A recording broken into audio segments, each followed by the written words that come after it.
নবাব বাহাদুরের জয় হোক। হুজুর, আপনি তো আমাদের সব কথাই জানেন। আমি এদের সব কথা জানি।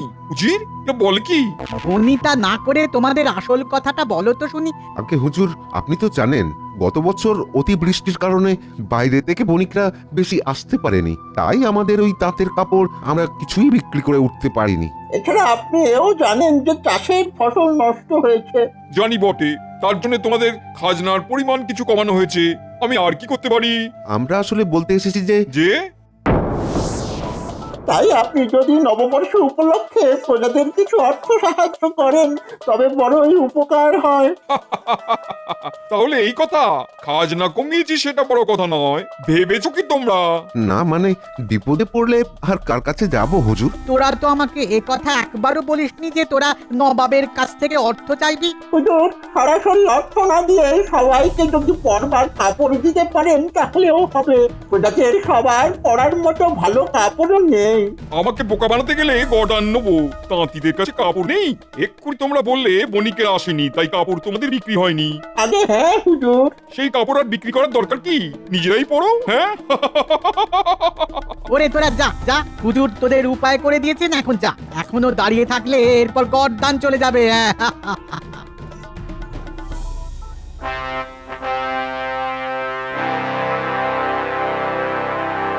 সবার উদ্দেশ্যে সবার শুরুতেই জানিয়ে রাখি, আজ মহারাজ একটি বিশেষ ঘোষণা করবেন, কিন্তু সেই ঘোষণা হবে আমাদের আজকের সবার শেষে। মাফ করবেন মহারাজ, তবু বলি, সভার শুরুতে সেই ঘোষণাটি করলে ভালো হতো না? না, কারণ সবুরে মেওয়া ফলে গোপাল, আর সবকিছু শুরুতেই বলতে নেই। মহারাজ, আপনার কথা শুনবার জন্যে গোপাল মুখিয়ে থাকে। আসলে ও সবার আগে শুনতে চায় আর তারপর উল্টো পাল্টা বলতে থাকে। মন্ত্রী, তুমি এখন কাজের কথা বলো তো।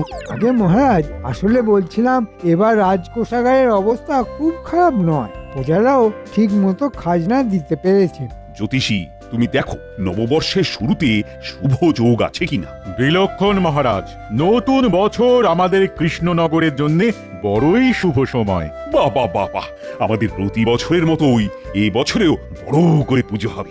রাজ্যের সমস্ত প্রজারা পেট ভরে খাবে আমাদের রাজবাড়ির অঙ্গনে। এটাই কি তাহলে মহারাজের ঘোষণা? তোমার দেখছি আর তর সইছে না গোপাল, তোমার কিসে এত তাড়া? হ্যাঁ, গোপালের মনে হয় প্রকৃতির ডাক এসেছে। আগে না পণ্ডিত, প্রতিদিনই তো গিন্নির মুখ দেখছো, তাতেও তোমার বাড়ি যাবার এত তাড়া কিসের? কিছু মনে করো না পণ্ডিত, প্রতিদিন রাজসভায় তো আমি তোমার মুখও দেখি। মহারাজ, আপনি এবার ঘোষণাটা করেই ফেলুন, নাহলে গোপালের এই টিপ্পণিকাটা চলতেই থাকবে। বেশ তো লাগছে। যাই হোক, বড় করে উৎসব করতে গেলে কিন্তু তার আয়োজনও বড় করেই করতে হয়, আর এই আয়োজনে আমি কিন্তু কোনো রকম ত্রুটি চাই না। না মহারাজ, ত্রুটির কোনো প্রশ্নই নেই। আমরা সকলে মিলে কাজ করব। এই তো গোপালও অনেক কাজ করতে পারে, তাই না গোপাল? মহারাজ যা বলবেন আমি সব করতেই প্রস্তুত। জানি গোপাল, জানি। এবার যেটা ঘোষণা করব তাতে সবাই খুশি হবে, এটা আমি আশা করি। এই বছর নববর্ষ উপলক্ষে গতবার যা ভাতা দেওয়া হয়েছিল তার 3 গুণ ভাতা প্রত্যেক সভাসদের জন্য বরাদ্দ হয়েছে। এ তো অভাবনীয় মহারাজ। জয় মহারাজের জয়। জয় জয় মহারাজের জয়। মুক্ত হস্তে দরাজ প্রাণে রাজা জিতলেন হৃদয়। বুঝলে গিন্নি, দারুণ খবর, এই নববর্ষে অনেক বেশি ভাতা পাচ্ছি গতবারের চেয়ে। তোমার জন্য নতুন শাড়ি, ন্যাপলা, পুঁটি, গুলটেদের জন্য নতুন জামা কাপড় দেওয়ার পরেও অনেকটা থাকবে। বুঝলাম। কি ব্যাপার বলো তো দেখি, তোমার মুখ এমন গোমরা কেন? যদিও আমার মুখ দেখলে তুমি সব সময় মুখ গোমরাই করে থাকো, তবে কিনা ওই নতুন শাড়ির কথা শুনলে একটু আলগা হাসি দেখা যায়। এখন তো তাও দিচ্ছি না, হয়েছেটা কি শুনি? আমার কি আর শান্তিতে জিরোবার জো আছে? আহা, কি হয়েছে সেটাই বলো না। বাপের বাড়ি থেকে চিঠি এসেছে, তাই মন খারাপ। হ্যাঁ। কেন, কি লেখা আছে চিঠিতে? লেখা আছে ওদের অবস্থা একেবারে খারাপ, চাষ আমাদের একদম ভালোভাবে হয়নি। হ্যাঁ, তাই নববর্ষে ওরা নতুন কিছু কিনতে পারবে না, কোনোভাবে চলবে ওদের। শোনো গিন্নি, তোমার গতবারে যা কাপড় আছে তুমি সেটা নিয়ে এখন চলতে পারবে। আমারও নতুন কিছু এই মুহূর্তে লাগবে না। আমাদের ওদের কিছু সাহায্য করা উচিত।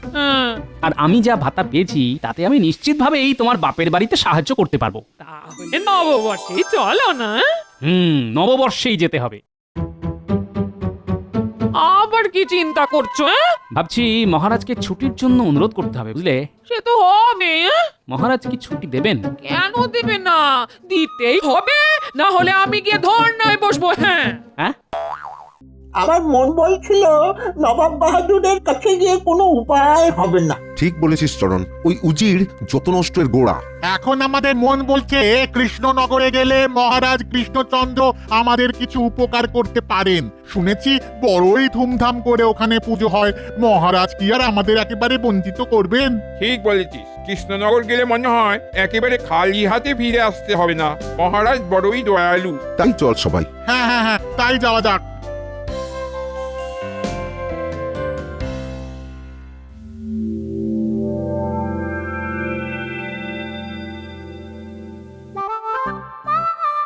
ভাতা পেয়ে দেখছি গোপাল একেবারে সবার মুখে ঠিক সময়ে হাজির। কি করব মহারাজ, আমার মতো এই অভাগার দর্শন না পেলে যে আপনি বড়ই চিন্তিত হয়ে পড়েন।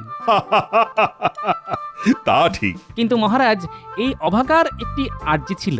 আচ্ছা আচ্ছা, বলো বলো বলো শুনি। আমার নববর্ষের দিনটিতে ছুটি চাই মহারাজ। আরে সেদিন তো ছুটির দিন, সবাই পুজোতে আনন্দ করবে।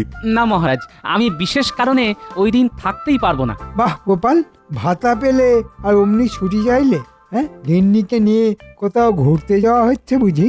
জানি মন্ত্রী ব্যাগরা দেবে, কিন্তু দানের কথা মুখ ফুটে বলতে নেই, তাতে ওটি আর দান থাকে না। তাই কিছু বলবো না। কি হলো গোপাল, তুমি কেন ছুটি চাইছো? আরে কারণটা তো বলো। মাফ করবেন মহারাজ, একটি বিশেষ কারণ, কিন্তু আমি সেটি বলতে পারবো না।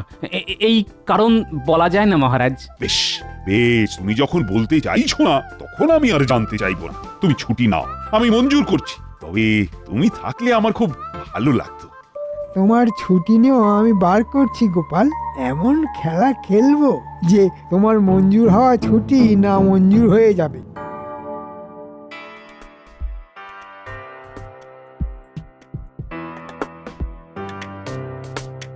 বটার ঘটা, তোদের আজ এক্ষুনি মুর্শিদাবাদে রওনা দিতে হবে। কি হয়েছে মন্ত্রী মশাই? ওরে, তোরা যাবি নবাবের কাছে। এই সুযোগ খুব বড় সুযোগ। বলছেন কি আমরা নবাবের কাছে যাব?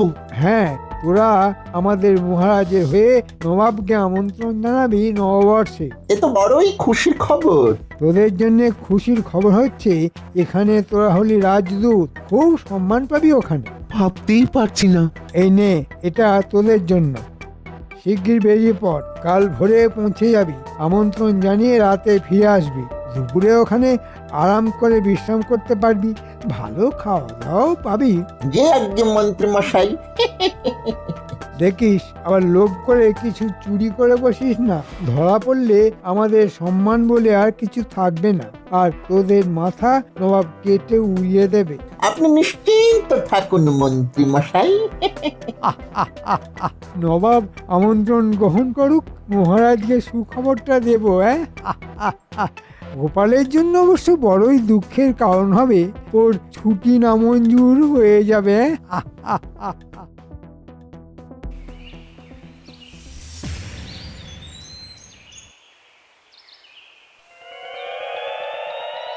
মহারাজ, গোপাল এখনো রাজসভাতে এসে পৌঁছায়নি, কিন্তু একটি বিশেষ সুখবর দেওয়ার আছে। তুমি সুখবরটা এক্ষুনি ঘোষণা করো। হ্যাঁ মহারাজ, আমি এক্ষুনি ঘোষণা করছি। তবে আপনার কাছে মার্জনা চাইছি যে আপনার অনুমতি ছাড়া আমি একটি কাজ করেছি। তবে আমি বিলক্ষণ বিশ্বাস করি যে আপনি খবরটি শোনার পর আমাকে ক্ষমা করবেন। কি খবর? খবরটি শুনলে আপনি খুবই খুশি হবেন মহারাজ। মন্ত্রী বলে ফেলো। মহারাজ, আপনি একদিন বলেছিলেন যে নববর্ষে আমাদের যে পুজো আর অনুষ্ঠান হয় তা নবাবকে দেখাতে পারলে আপনি খুব খুশি হবেন। ওটি তা বলেছিলাম মনে হয়। মহারাজ, আমি নববর্ষের অনুষ্ঠানে নবাবকে আমাদের কৃষ্ণনগরে আমন্ত্রণ জানিয়েছি। নবাব সেই আমন্ত্রণে সম্মতি দিয়েছেন। নবাব আসছেন তাহলে। খুশি আমি হলাম, তবে আমাকে পূর্বেই জানানো উচিত ছিল। যাই হোক, এখন কথা হচ্ছে নবাবের আতিথেয়তার যাতে কোনো ত্রুটি না হয়, সেদিকে কিন্তু সবাইকে লক্ষ্য রাখতে হবে। ঠিক বলেছেন মহারাজ, কিন্তু গোপাল তো এখনো এসে পৌঁছল না মহারাজ। না, আজ বড্ড দেরি হয়ে গেছে। কি এরা কারা? দেখে তো এখানকার লোক বলে মনে হচ্ছে না। আগে মশাইদের কোথা থেকে আসা হচ্ছে? আমরা মুর্শিদাবাদ থেকে আসছি। ও বাবা, অনেকটাই তো দূর। তা এইভাবে হেঁটে আসা হচ্ছে বুঝি? কিছুটা পথ নৌকা আর গরুর গাড়িতে এসেছি। তা এখানে আসার উদ্দেশ্য জানতে পারি? আমরা মহারাজ কৃষ্ণচন্দ্রের সঙ্গে দেখা করতে এসেছি। আপনি কে? আমি আমি মহারাজের ভাঁড়, গোপাল ভাঁড়। চমৎকার চমৎকার, আমরা ধন্য হলাম। আপনার অনেক নাম শুনেছি। তাই বুঝি? তা তোমাদের আসার উদ্দেশ্যটা যদি জানতে পারতাম তাহলে হয়তো বা আমি তোমাদের কিছু সাহায্য করলেও করতে পারতাম। আমরা বড় নিরুপায় হয়ে মহারাজের কাছে এসেছি।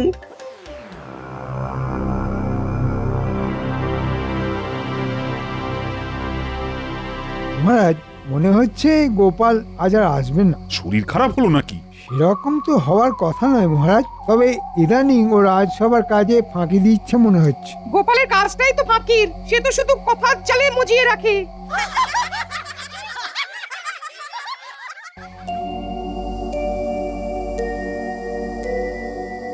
তোমাদের সব কথাই শুনলাম। তোমাদের জন্য আমি নিজে থেকে মহারাজকে বলবো। তবে শুনছো? বলি তোমার বন্ধু কবি এসেছেন। হ্যাঁ, কে? সভাকবি? দেখি তো। তুমি তো এভাবে কামাই করো না, তাই ভাবলাম তোমার একটা খোঁজ নিই। এদিকে ওই নববর্ষে নবাব এখানে আসছেন। বলো কি, নবাব আসছেন? হ্যাঁ গোপাল, তোমাকে তোমাকে মহারাজের এখন খুবই দরকার। তুমি কিন্তু কাল অবশ্যই রাজসভায় যেও। হ্যাঁ, কাল নিশ্চয়ই যাব। আজ একটু অম্বল হয়ে গিয়েছিল। ভাতটা পেয়ে কি গাওয়া ঘিয়ের লুচি খেতে শুরু করলে নাকি? হ্যাঁ। চলি হে, কাল দেখা হচ্ছে। শোনো তোমরা, আজ রাতে আমার এখানে বিশ্রাম নাও, তারপর কাল ভোরে তোমরা মুর্শিদাবাদের পথে যাত্রা করো। মহারাজের সাথে এখন তোমাদের দেখা করবার দরকার নেই, বুঝলে? কারণ নবাব এখানেই আসছেন। সে কি? তবে তোমরা চিন্তা করো না, তোমাদের সবকিছু অবস্থা আমি জেনে গেছি। আমি তোমাদের জন্য যা করবার করব। তবে তোমাদের সাথে মহারাজের দেখা হলে সেটা নবাবের কানে পৌঁছে যাবে। তা তো ঠিকই। সেটা কিন্তু তোমাদের জন্য খুব ভালো হবে না, বুঝলে? তাহলে আপনার ওপরেই সবকিছু ছেড়ে দিলাম। আপনি যখন আশ্বাস দিচ্ছেন। নিশ্চিন্তে থাকো।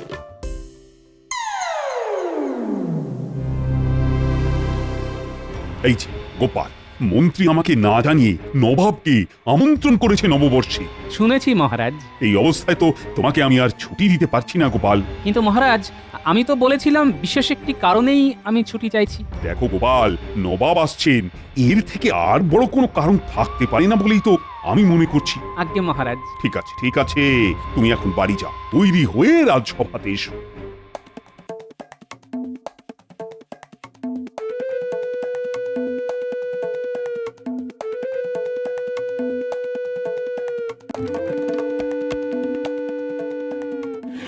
এই শোন, আমাকে বেশ কিছু বিছুটি পাতা এনে দে তো। সে কি গো দাদু?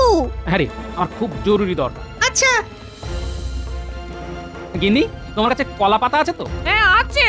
কুটিরা বিছুটি নিয়ে এলে আমার গায়ে একটু ঘষে দিও তো। মূলত কি সব অলুকুনে কথা? হ্যাঁ, বলি পাগল হলে? আহ, তোমাকে যা বলছি সেটাই করো।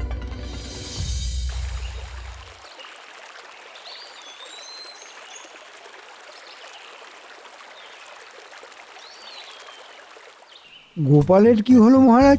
আজও দেরি? আরে আজ সকালেই আমার সাথে দেখা হয়েছে, সময় মতো চলেও আসবে বলেছে।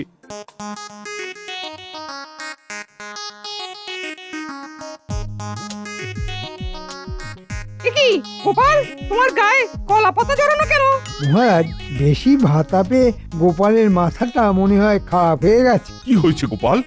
মহারাজ, আজ সকালে আপনার সাথে দেখা করবার পর বাড়ির দিকে যখন ফিরছি, হঠাৎ সারা গা জুড়ে অসম্ভব জ্বলুনি আর চুলকানি শুরু হলো মহারাজ। কি সর্বনাশ! বাড়ি পৌঁছে দেখি সারা গা জুড়ে লাল লাল গোলাকার দাগ বেরিয়েছে। আমার গিন্নি বলল, এ তো বসন্ত রোগের লক্ষণ। এই দেখুন, এই দেখুন কি অবস্থা। ওরে বাবারে!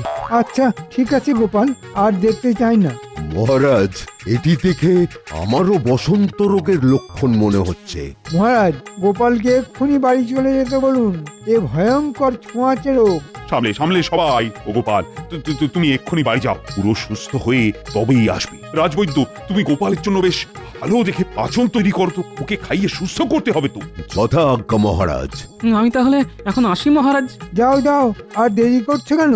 গোপাল, বাড়ি যাও বাড়ি যাও, আর সাবধানে থেকো, সুস্থ তুমি হয়েই যাও। হ্যাঁ হ্যাঁ, যাও যাও যাও যাও শিগগির।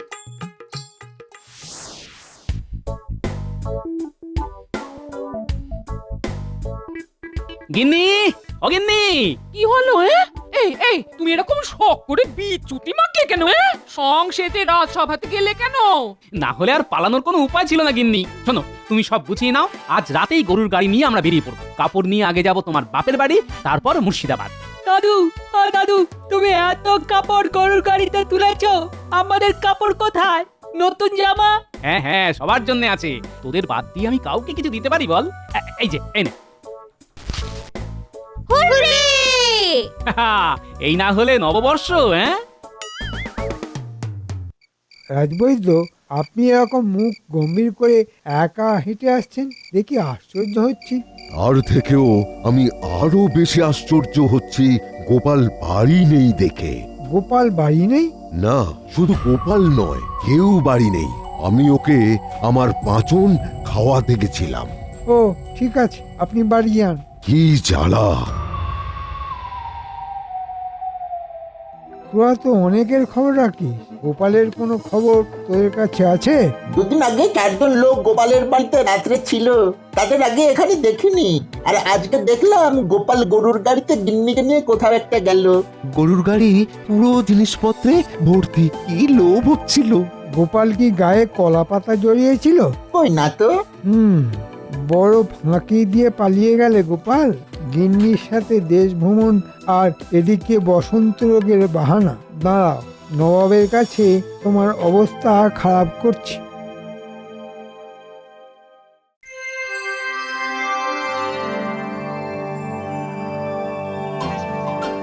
আজকের দিনে নবাব আমাদের সঙ্গে আছে আর আমরা খুবই ভাগ্যবান। তোমরা সবাই এক এক করে শাড়ি দিয়ে এগিয়ে এসো, নবাব তোমাদের হাতে নতুন কাপড় তুলে দেবেন। নবাব বাহাদুরের জয় হোক। এরা তোমারই প্রজা কৃষ্ণচন্দ্র, তুমিই তুলে দাও।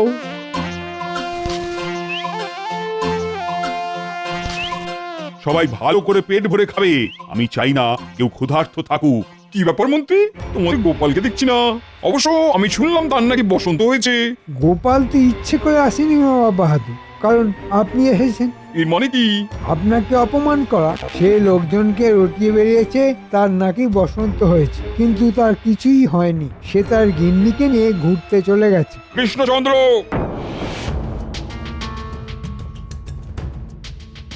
কি হয়েছে নবাব সাহেব? তোমার ভাঁড় ওই গোপালের এত এত স্পর্ধা হয় কি করে যে আমি আসছি জেনেও সে অনুপস্থিত, সে তার গিন্নিকে নিয়ে ঘুরতে গেছে? এটা তো আমার অপমান, সে ইচ্ছে করে করেছে। আমি তো ভেবেছি তার বসন্ত হয়েছে। আর শুধু আমি কেন, সবাই তো তাই জানে।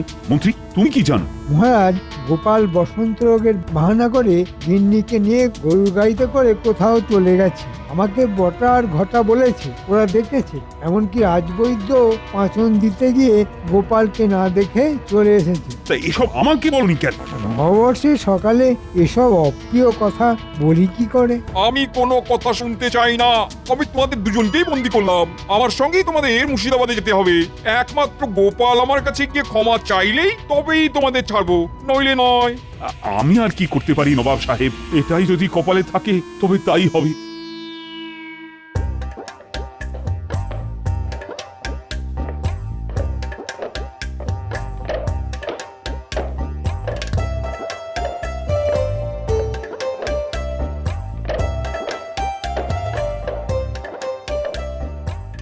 তোমাদের সবার জন্য আমি নববর্ষের প্রীতি উপহার নিয়ে এসেছি। তোমরা গ্রহণ করলেই আমি আনন্দ পাবো। গোপাল মশাই, আপনি কথা রাখবেন আমি জানতাম। সবাই শোনো, এই চরণ তোমাদের সবার দুর্দশার কথা আমাকে বলেছিল কৃষ্ণনগরে। তখনই আমি ঠিক করেছিলাম তোমাদের সবার মুখে হাসি ফোটাবো এই নববর্ষে। চলে আসো ভাই সব, তোমাদের জন্য আমার ছোট্ট উপহার নিজে হাতে করে নিয়ে যাও।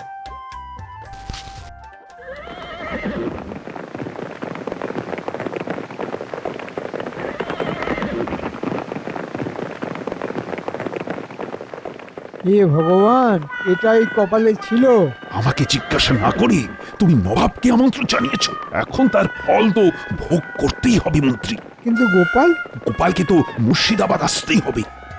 আপনি তো আর কাউকে বাকি রাখলেন না, সবাইয়ের জন্যই আপনি এনেছেন। হাসি সকলের মুখেই ফুটে উঠুক, এটাই আমি চাই। সবাই দেখলে যে কাজ আজ নবাবের করার কথা, সেই কাজ আজ গোপাল করেছে।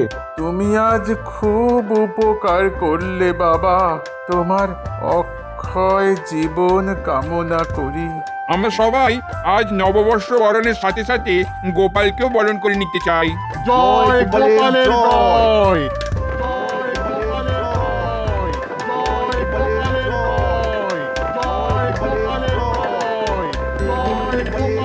ও কিসের জয়ধ্বনি? গোপাল, সবাই গোপালের নামে? হ্যাঁ, গোপালের নামেই তো জয়ধ্বনি শুনতে পাচ্ছি। এসব কি হচ্ছে? হ্যাঁ, আমি তো কিছুই বুঝতে পারছি না।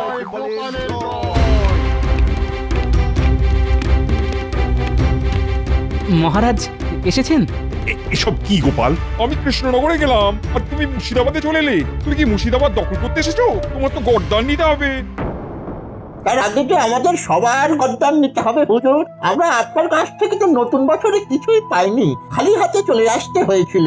আর আজ আমাদের অনুরোধে গোপাল মুর্শিদাবাদে এসে সবাইকেই নতুন কাপড় জামা দিয়েছে। তাহলে আমরা কেন গোপালের নামে জয়ধ্বনি করব না? বেশ গোপাল, তুমি ভালো কাজই করেছো, তোমাকে আমি ক্ষমা করছি। কিন্তু মন্ত্রী, তুমি যে বললে আমাকে অপমান করার জন্য গোপাল চলে গেছে। না মানে বটা ঘটা বললো আর কি। তুমি হচ্ছে আসল শয়তান। আমি রাজা কৃষ্ণচন্দ্র আর গোপালকে তার কাজের জন্য অভিনন্দন জানাচ্ছি, আর মন্ত্রী তোমাকে আমি বন্দি করছি। মহারাজ, ওরে বাবা রে, হায় হায় হায় হায়, আমাকে ছেড়ে দিন, আমাকে ছেড়ে দিন মহারাজ, আমাকে ছেড়ে দিন, আমাকে ছেড়ে দিতে বলুন না। আমার আর কিছুই বলার নেই। মহারাজ, আমি আপনার কাছেও মার্জনা চাইছি, কিন্তু আমার যে আর কোনো উপায় ছিল না মহারাজ।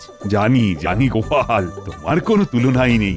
এই সকলে মিলে বলো, জয় গোপালের জয়, জয় গোপালের জয়, জয় গোপালের জয়, জয় গোপালের জয়।